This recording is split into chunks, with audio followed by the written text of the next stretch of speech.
April महिना सुरू होताच जळकोट तालुक्यामध्ये उन्हाच्या झळा तीव्र झाल्या असून त्यासोबतच पाणीटंचाईचे संकटही गहिरे झाले आहे.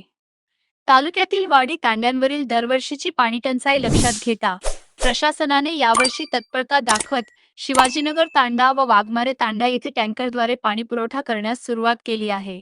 यामुळे अनेक दिवसांपासून पाण्यासाठी वणवण करणाऱ्या नागरिकांना मोठा दिलासा मिळाला आहे. शिवाजीनगर आणि वाघमारे तांडा या दोन्ही ठिकाणी पाण्याची भीषण टंचाई निर्माण झाल्याने जळकोट पंचायत समितीने टँकर सुरू करण्याचा प्रस्ताव तहसील कार्यालयाकडे पाठवला होता. या प्रस्तावाचे गांभीर्य लक्षात घेऊन उपविभागीय अधिकारी सुशांत शिंदे यांनी तातडीने या दोन्ही तांड्यांवर टँकर सुरू करण्यास मंजुरी दिली. एकमत डिजिटल करिता ओंकार सोनटक्के, जळकोट.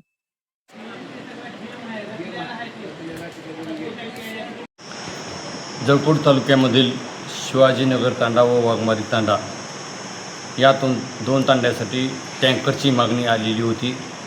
त्याप्रमाणे प्रस्ताव मान्य तहसीलदार व गटविकास अधिकारी यांच्यामार्फत उपविभागाधिकारी उदगीर यांच्याकडे पाठवला असता त्या दोन तांड्यासाठी टँकर मंजूर झालेले असून शासकीय टँकर लातूरून येऊन शिवाजीनगर तांडा व वाघमारी तांडा या ठिकाणी दररोज प्रत्येकी एक खेप टँकरची चालू झालेली आहे.